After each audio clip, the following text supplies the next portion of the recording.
Dear students, MA previous के paper first administrative theories and management में हम आज डिसीज़न मेकिंग यानी कि निर्णय का अध्ययन करेंगे, जिसके अंतर्गत हम निर्णय का अर्थ, निर्णय की विशेषताएं, निर्णय के सिद्धांत, आधार, निर्णय लेने वाले डिसीज़न लेने वाले अवसर, डिसीज़न मेकिंग के प्रकार को समझेंगे। निर्णय करना मानव की स्वाभाविक आवश्यकता तथा विशेषता है। निर्णय करना सामान्य एवं नित्य प्रति की घटना है। हम सभी हर समय किसी न किसी मामले में निर्णय लेते रहते हैं, चाहे वह मामला व्यक्तिगत हो या सार्वजनिक, महत्वपूर्ण हो या सामान्य।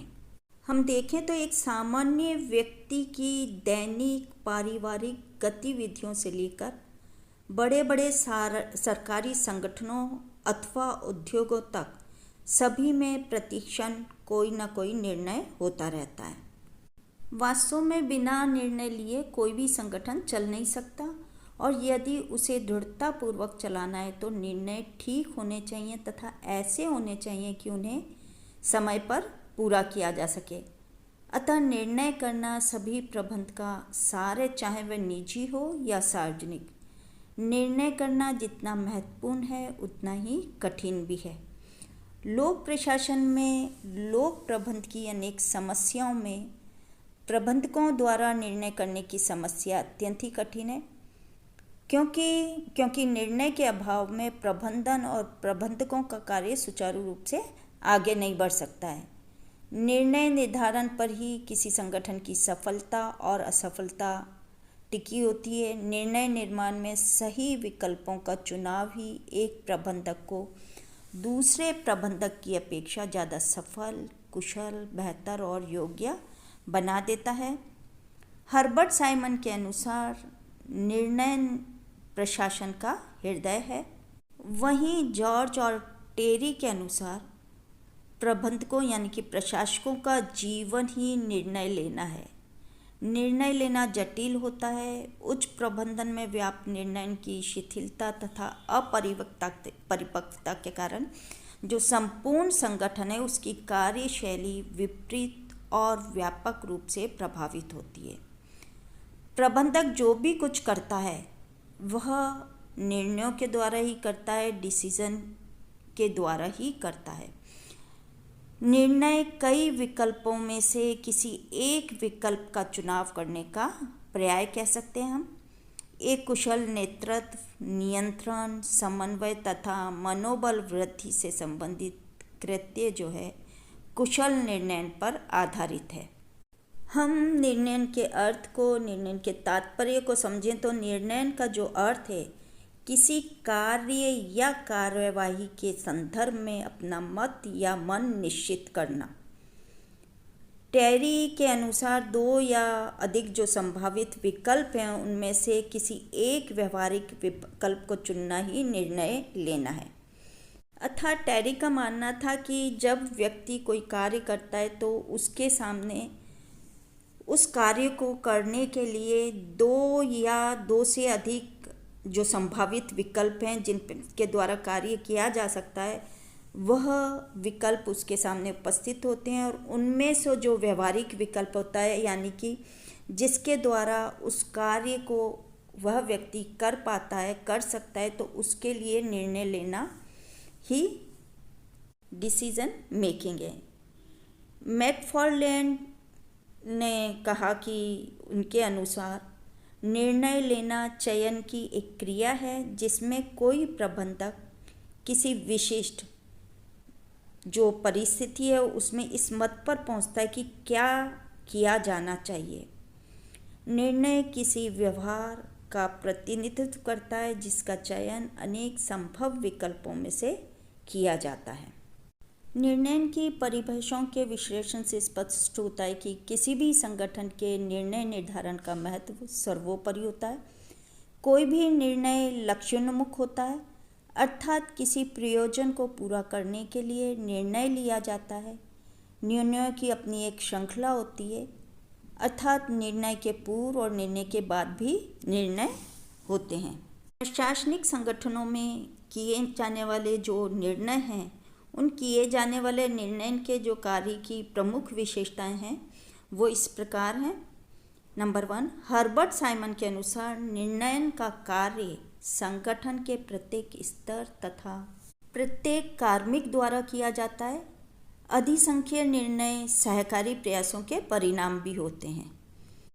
निर्णय एक ऐसी प्रक्रिया है जो निरंतर जारी रहती है, यानी कि एक कार्य के लिए एक निर्णय ले लिया जाता है तो उसके बाद दूसरा निर्णय लेने की अवसर आ जाता है, स्थिति आ जाती है।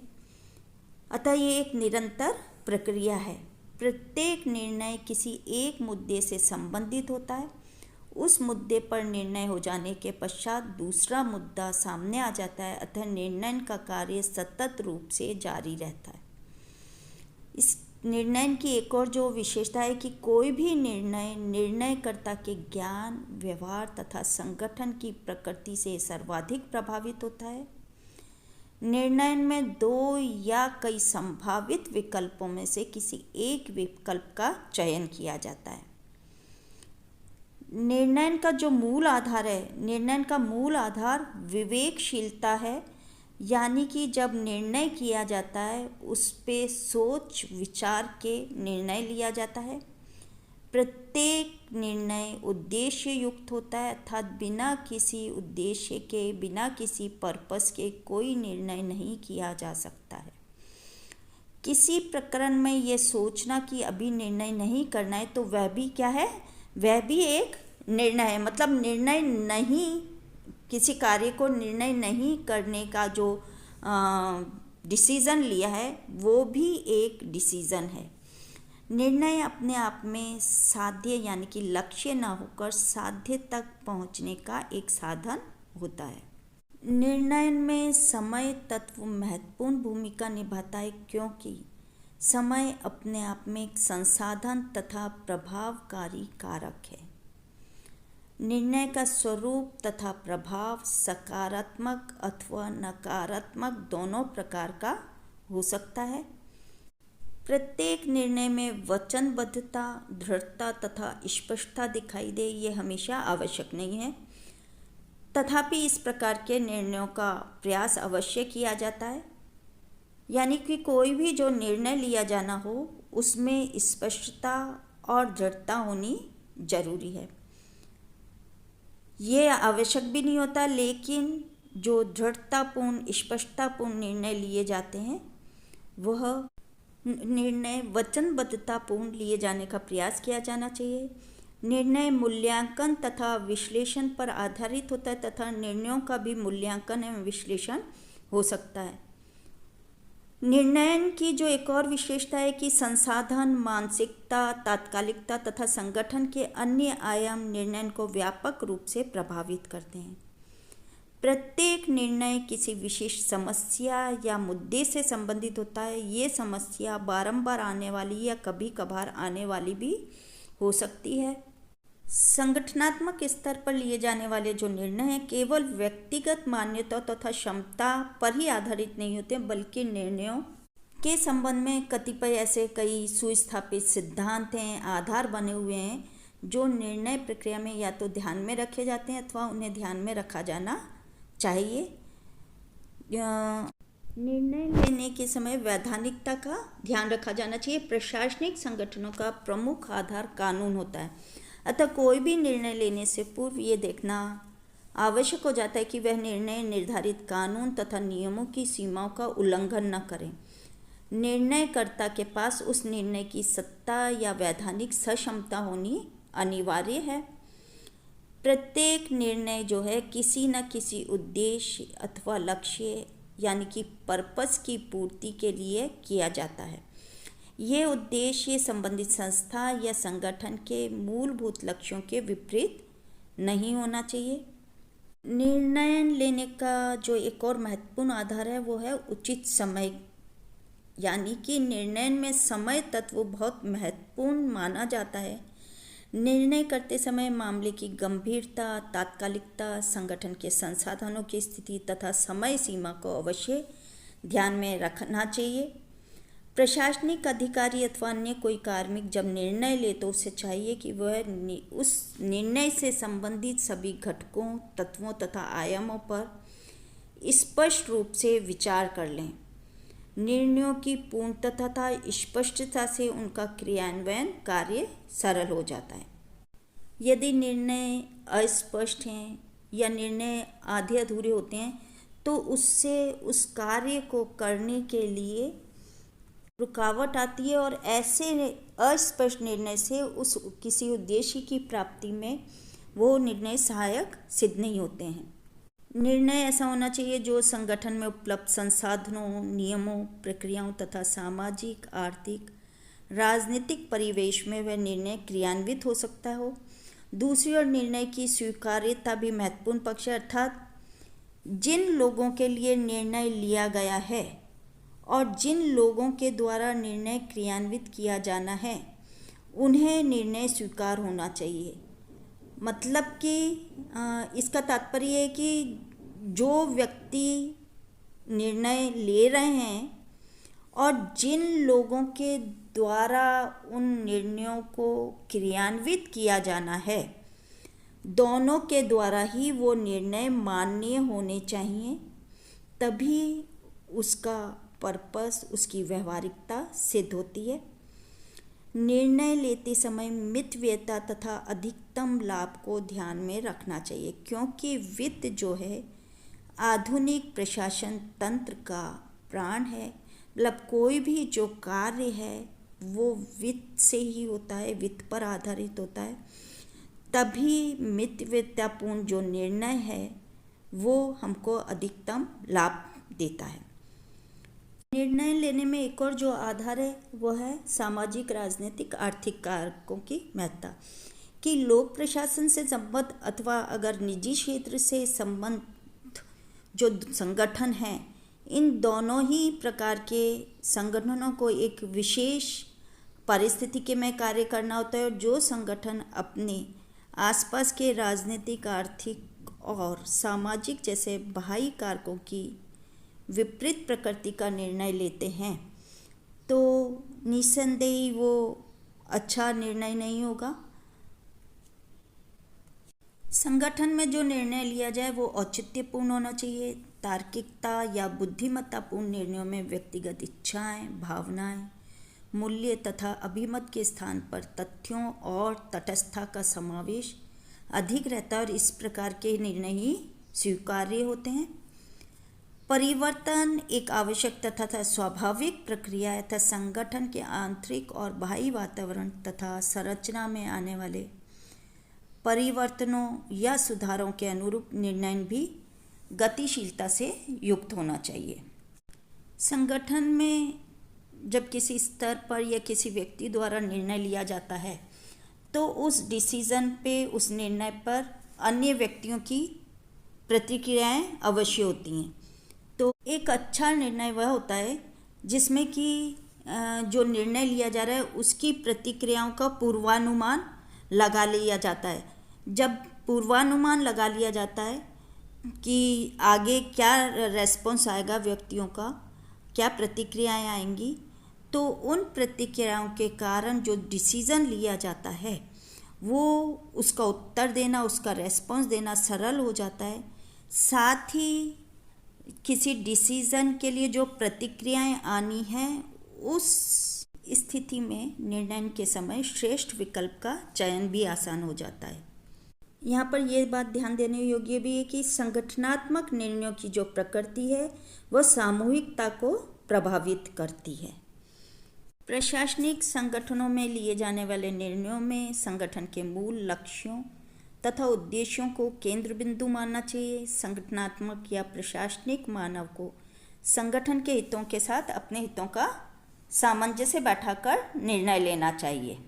निर्णय लेते समय निर्णय करने वाले को किसी भी संगठन के सीमाओं का ज्ञान का होना भी आवश्यक है कि किसी भी प्रशासनिक संगठन के पास उपलब्ध संसाधनों की एक निश्चित सीमा होती है। तो निर्णय लेते समय ये ध्यान रहना चाहिए कि संगठन के पास संसाधनों की उपलब्धता कितनी है। ये सभी निर्णय के सिद्धांत अच्छे निर्णय के लिए मूलभूत बिंदु हैं। निर्णय को समय, स्थान, परिस्थितियों आदि अन्य कई कारक भी प्रभावित करते हैं।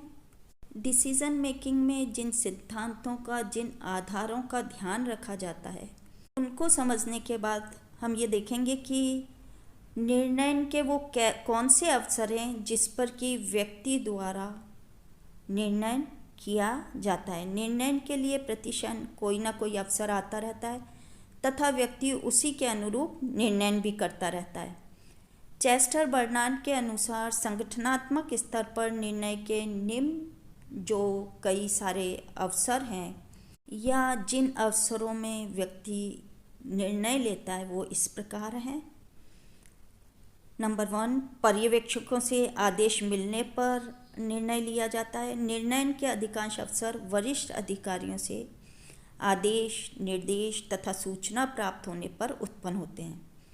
उच्च अधिकारियों से प्राप्त आदेश तथा निर्देशों की व्याख्या करने, वितरण करने तथा क्रियान्विति के लिए अधीनस्थ भी निर्णय लेते हैं।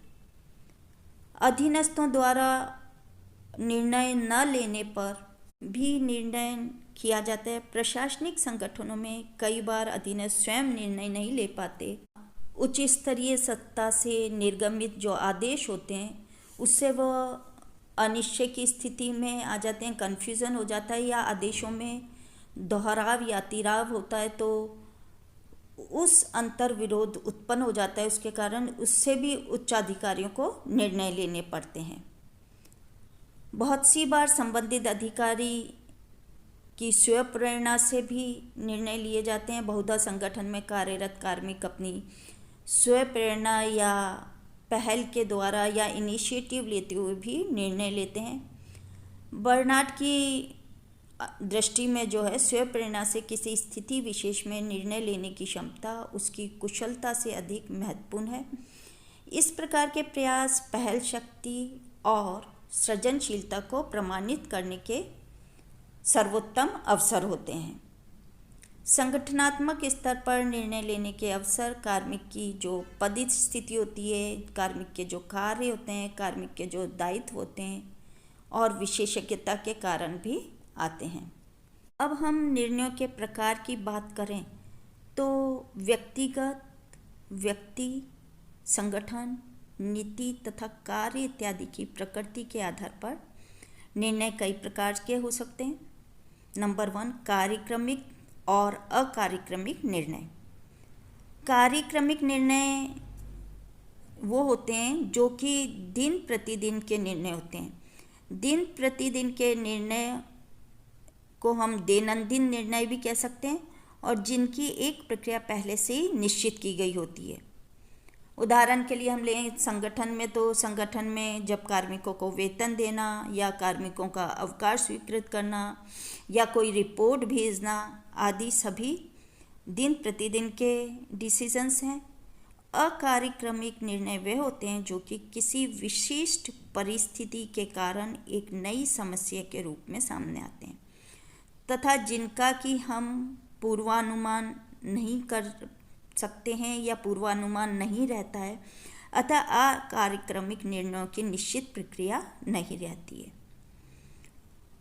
निर्णयों का जो सेकंड प्रकार है वो है व्यक्तिगत एवं संगठनात्मक निर्णय। चेस्टर बर्नार्ड ने निर्णयों को व्यक्तिगत तथा संगठनात्मक श्रेणी में विभक्त किया है। व्यक्तिगत निर्णय वे होते हैं जो कोई अधिकारी अपनी व्यक्तिगत स्थिति में लेता है। इन निर्णयों में किसी का हस्तक्षेप नहीं रहता है। ऐसे निर्णयों का अधिकार प्रत्यायोजित नहीं किया जा सकता है।